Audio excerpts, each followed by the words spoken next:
आज Doubtnut app download करें। Doubtnut पर अपने सभी गणित, रसायन विज्ञान, भौतिक विज्ञान और जीव विज्ञान के डाउट्स का करो सफाया। बस प्रश्न की फोटो खींचो, एक ही प्रश्न को क्रॉप करो और तुरंत वीडियो सोल्यूशन पाओ। अभी डाउनलोड करें। हेलो दोस्तों, प्रश्न लिया है पीएनपी ट्रांजिस्टर में संग्राहक धारा 10 मिली एम्पियर है। यदि 90% होल संग्राहक तक पहुंचे तो उत्सर्जक और आधार धाराएं निकालें।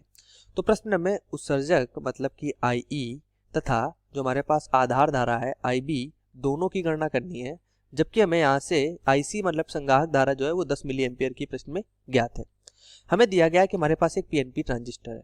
तो हमने प्रश्न में दिखाया हुआ है इस चित्र के माध्यम से कि ये हमारे पास पीएनपी ट्रांजिस्टर है, जिसका यहाँ पर अगर देखें तो ये बीच वाला जो N है ये हमारा क्या है, ये हमारा आधार है। ठीक है, ये हमारे पास संग्राहक है और ये हमारे पास जो ये वाला P सिरा है ये हमारे पास उत्सर्जक है। फिर क्या होता है ट्रांजिस्टर में कि हमारे जो उत्सर्जक है यहाँ से 90% जो होल हैं वो हमारे संग्राहक तक पहुंच पाते हैं। तो अगर हम यहाँ से देखें तो लिख सकते हैं कि 90% जो हमारे पास होल हैं वो हमारे कहाँ पहुंच रहे हैं, संग्राहक पर पहुंच रहे हैं। मतलब कि उत्सर्जक से जो हमारे होल्स निकलते हैं वो हमारे पास 90% संग्राहक तक पहुंचते हैं। तो उत्सर्जक में धारा जो प्रवाहित हो रही है हमारी क्या है, IE। तो IE का जो 90% है वो हमारा कहाँ तक पहुंच रहा है, संग्राहक तक पहुंच रहा है। तो यहाँ से हम लिख सकते हैं कि IE का जो है वो 90% वो है वो हमारा संग्राहक पर पहुंचता है,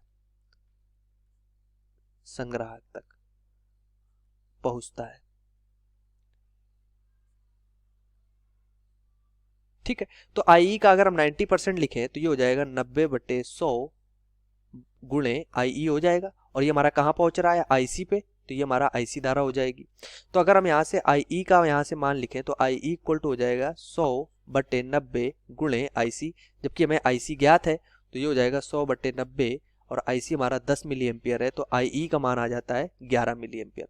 मतलब कि संग्राहक के द्वारा जो धारा यहाँ से उत्सर्जक के द्वारा हमारी धारा उत्पन्न हो रही है यहाँ से IE वो हमारी हो रही है 11 मिली एम्पियर की। और यहाँ से 11 मिली एम्पियर की धारा और IC तक जब पहुँचती है तो हमारी कितनी हो जाती है, 10 मिली एम्पियर की हो जाती है। मतलब कि 90% इससे जो होल हैं इसके, क्योंकि जो हमारा पीएनपी ट्रांजिस्टर होता है इसमें जो धारा वाहक होता है वो हमारे होल्स होते हैं। तो होल का जो 90% है वो हमारा उत्सर्जक से संग्राहक तक पहुँच पाता है। अब प्रश्न में हम अगर देखें तो हमें गणना करनी है आधार धारा IB की भी। तो IC IB और हमारा IE में संबंध होता है, IB इक्वल टू होता है IE माइनस का IC।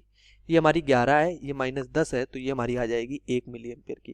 मतलब कि हमारी आधार धारा जो है वो हमारी 1 मिली एम्पियर की है। तो यही हमारे प्रश्न के आंसर हो जाएंगे। धन्यवाद। कक्षा 6 से 12वीं से लेकर नीट, IIT, JEE वो एडवांस के लेवल तक 1 करोड़ से ज्यादा छात्रों का भरोसा। आज ही डाउनलोड करें डाउटनेट ऐप या व्हाट्सएप करें अपने सारे डाउट्स 8400 400 400 पर।